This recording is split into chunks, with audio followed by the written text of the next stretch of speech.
Hello, this is Mark Sabatella from Outside Shore Music. In this video, I'm going to talk about Sonny Rollins, who is a jazz saxophonist who just died yesterday as I record this. And Sonny was really kind of one of the last big, really the biggest connection to the jazz era of the 1950s, where jazz was really kind of in its heyday. And he's really one of the the few people who was alive and active and a big name in the 50s who was still with us until quite recently. And Sonny is known or was known primarily as being a great improviser. He's not someone who wrote a ton of original compositions. That's not what he's most famous for, anyhow.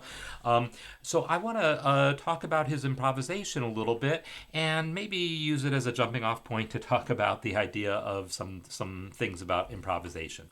So we're going to listen to a little bit of his improvisation on a tune. Okay, so it's a tune that is attributed to him called St. Thomas, but it is really an older folk song that he heard growing up in the islands and supposedly really comes from Scandinavia. I don't really know the history, but in any case, it is not actually a Sonny Rollins composition. But we're just going to hear the last few seconds of the tune going into his improvised solo, and then I want to talk about what he's doing.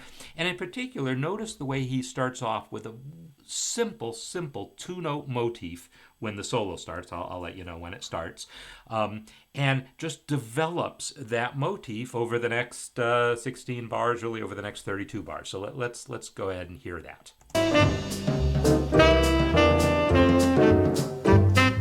Here we go.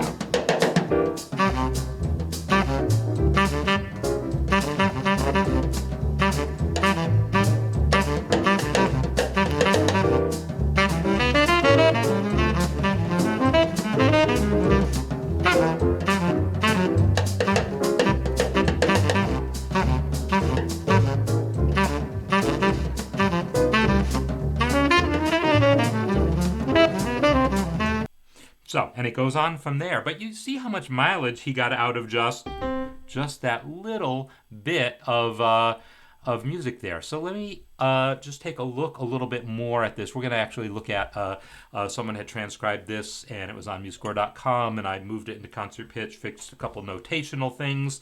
But the lick is really just this descending pattern. And it starts off as a fifth, and then it's this, and then it's this, and notice how he's adjusting this to fit the chords. First, it's a C major chord, and it's just the root to the fifth. And then it's an A7 chord, and he adjusts the lick to be the seventh going down to the third, and then to now it's fitting the 5 chord. He's just adjusting the note that he needs to adjust to fit the chord. And he kind of does that throughout, and he plays with the rhythm, right? He changes which beat. First it's and of 2 going into 1, and then he shifts it so it's and of 1 going into 2, and he shifts it over here so it's and of 3 going into 4. He's shifting it rhythmically, and then he goes into this, more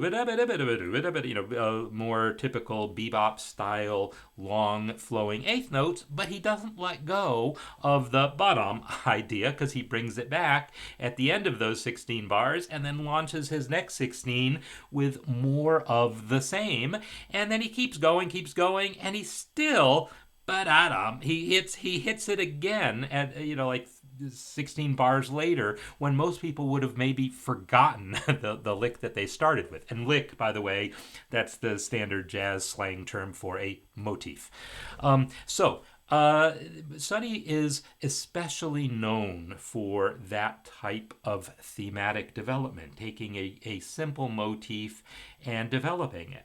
And so Sonny is kind of a master of this, and studying one of his solos is a master class in learning to do that yourself. But here I'm going to interject just sort of my own take on this is you don't need to know every single note that he played to get the idea of what he's doing. So this is my own little soapbox here. I know it's really common for jazz educators to talk about the importance of transcribing solos and learning to copy other people's solos as a way of learning the language yourself.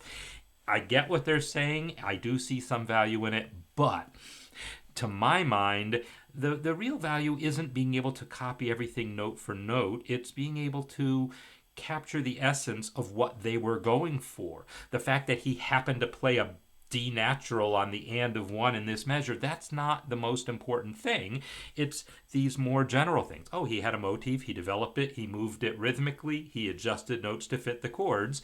That's kind of all you need to know to then start playing with that idea yourself. And I'm talking about this in improvisation, but this is equally valid as a compositional technique. To take a motif and develop it. I mean, that's what people have been doing for centuries. It's just that maybe jazz has a somewhat different aesthetic for how that works, since it is like you're not going back to fix things, you're not pre-planning things. Things will have a little bit more of an organic quality to it, but there's no reason you can't work that into compositions as well if you feel like it. So anyhow, this was my little tribute to Sonny Rollins and his thematic development in his improvised solo on St. Thomas.